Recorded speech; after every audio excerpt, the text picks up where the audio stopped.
hello guys अस्सलाम वालेकुम یو ځل بیا ستاسو په خدمت کې حاضر یم څنګه چې مخکې ویډیو کې تاسو سره ما خبره کړې وه د یو کې د سټډي ایډمیشن پروسس باره کې نو نن بیا تاسو سره انشاءالله د یونیورسټي آف د ویسټ آف انګلینډ برسټل فرنچ کیمپس د ایډمیشن پروسس باره کې تاسو سره پوره انفارمیشن درکوم د یو ډبلیو ای برسټل ټوټل فیس 15,500 دی او دی 1000 اسکالرشپ ورکوي نو ټوټل فیس 14,500 دی انیشل ډیپوزټ پاکستان نه 8,500 او د دې اکثر خلک وایي چې 3,000 فیس هم دی 4,000 فیس هم دی بالکل اکثر یونیورسټیان افر کوي 4,000 انیشل ډیپوزټ پاکستان نه 3,000 خو د هغې ټوټل فیس 20,000 پاونډ وي یا 19,000 پاونډ وي بله خبره دا چې کله تاسو دلته یو کې ته راشئ نو هغې ډایرکټ تاسو له 10 ډیز درکړي وي یا 15 ډیز درکړي وي په هغې کې به خپل انرولمنټ کوئ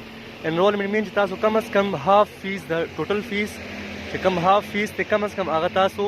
د خپل انرولمنٹ نه مخکې به کوئ نو هله بس تاسو انرولمنٹ کیږي که تاسو هاف فیس جمع نه کړو نو بیا تاسو هغې یونیورسټي نه وباسي او ستاسو ایډمیشن کینسل کوي بیا به تاسو ایلیګل کیږئ نو بهتره خبره دا ده چې تاسو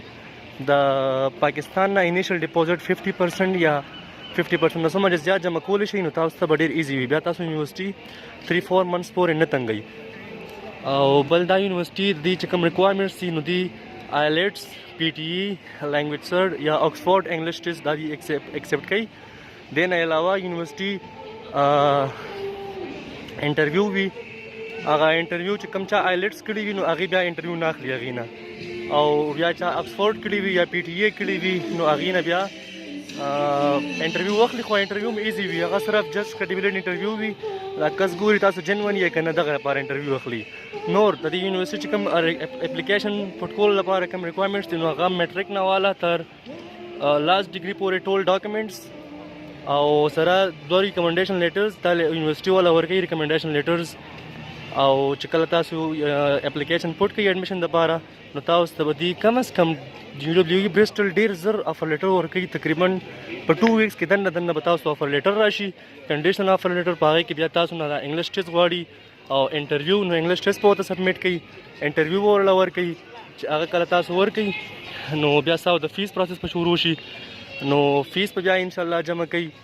انیشل ډیپوزټ 8,500 دا یونیورسټي د دې انیشل ډیپوزټ 8,500 دی او هغې نه بعد بیا چې فیس تاسو څنګه جمع کوي نو بیا تاسو بیا کیس لیټر ته اپلای کوئ چې فیس تاسو جمع کوي نو بیا به تاسو کیس لیټر ته اپلای کوئ چې کیس لیټر ته اپلای وکړئ انشاءالله نو دې نه بعد به نیکسټ ویډیو کې به تاسو ته پوره انفارمیشن درکوو د کیس لیټر باره کې او د بینک سټیټمنټ باره کې ویزې اپلیکیشن او آی ایچ ایس فیس ای ټي سی دغه ټول انفارمیشن به انشاءالله درکوو نو تاسو چې څه قسمه کوېسچن وي صحیح نو تاسو په کمنټس کې ووایئ او چینل سبسکرایب کړئ او ویډیو لایک کوئ د سره موږ اپریشیټ کیږو تاسو به انشاءالله موږ هر قسمه نیو انفارمیشن درکوو دغه اکثر سټوډنټس دي چې د هغې کیټګري ډېر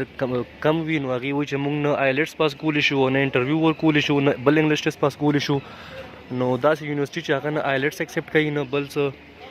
انټرویو هغې غواړي نو هغې داسې یونیورسټیانې هم شته خو دا تاسو سره کنسلټنټ تاسو سره دا انفارمیشن نه شیر کوي ځکه چې کنسلټنټ اکثر داسې یونیورسټیانو سره ټچ وي چې هغې ته په هغې کې کمیشن ملاویږي نو هغې تاسو سره داسې انفارمیشن نه شیر کوي نو انشاءالله زه به تاسو سره چې کوم ریل انفارمیشن وي او کوم صحیح خبرې کوم د سټوډنټ لپاره اسان وي هغه انفارمیشن تاسو سره شیر کوو تاسو پلیز چینل سبسکرایب کړئ او ویډیو لایک کړئ الله حافظ